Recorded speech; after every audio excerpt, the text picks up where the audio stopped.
urutan begitu. Kata Nabi berpuasalah pada 13, 14, 15 kata Nabi. Habis itu istirahat 1 hari, 16. Nanti 17-nya atau 19-nya atau 21-nya berbekam. Bagian tubuh kita ini yang paling banyak kedapatan racun mana? Kulit. Ya kan? Bagian maksudnya muka, tangan segala macam ya, dengan makanan, dengan mungkin sampo segala macam lah, produk-produk yang tiap hari masuk ke badan kita tuh ya, maka dia paling banyak terpapar sama polutan kalau bahasa kita. Ya. Nah, sebelum kita masuknya lagi, kita akan sedikit membahas tentang bekam supaya Bapak Ibu tahu dahsyatnya bekam. Oke. Kalau seandainya di depan masjid ini ya,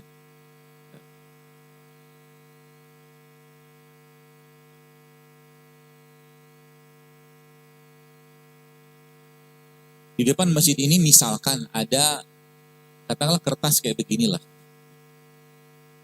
Kertas kayak begini, saya bakar di situ. Keluar apinya, asapnya. Kertas kayak begini kalau saya bakar, kira-kira bisa Kak? Apakah mungkinkah bakaran yang kecil ya nggak seberapa begitu menyebabkan misalkan nih Kopassus turun, Marinir turun, Paskas turun, atau Brimob atau Gegana turun? Nggak mungkin lah. Hansip juga nggak bakal turun. Bakarannya kecil. Gitu. Ini analogi saya pakai biar gampang memahaminya. Pertanyaannya, bagaimana cara memanggil pasukan khusus tadi?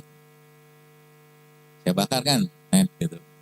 Saya bilang, semua orang yang ada di masjid ini sekarang ngomong, kebakaran, gitu kan.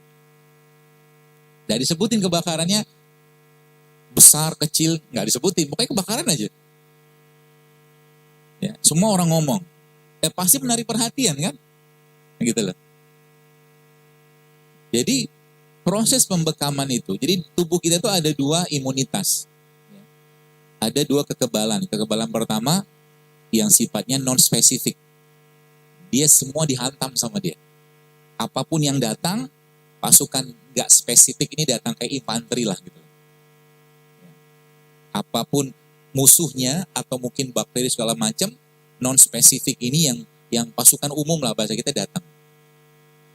Nah, di atasnya lagi itu ada namanya pasukan khusus.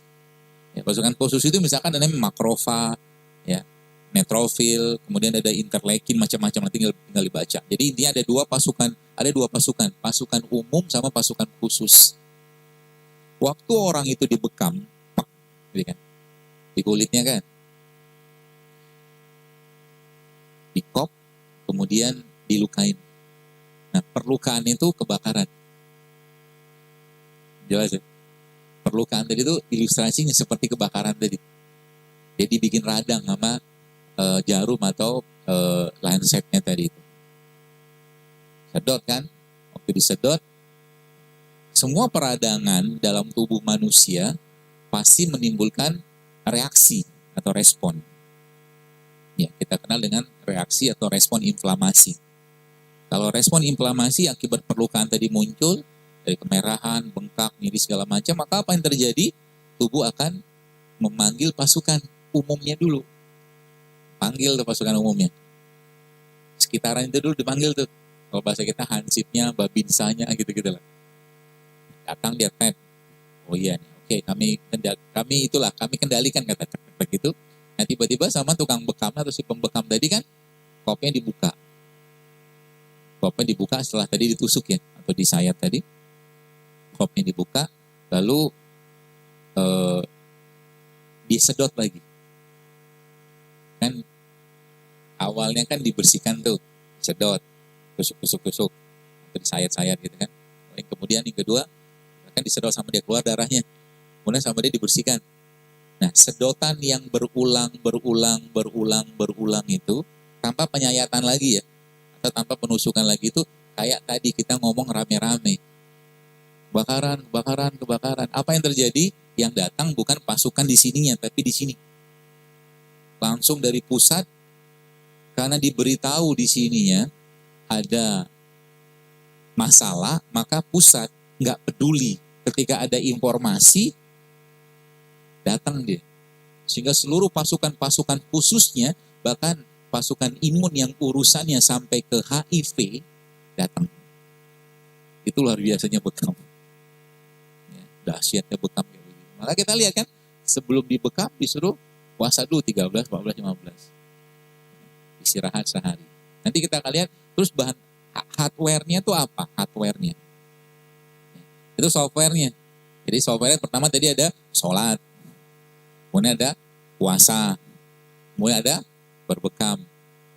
Ya, apalagi banyak. Salah satunya kalau zakat kan harus dihitung nisabnya. Tapi kita harian kita bisa sedekah.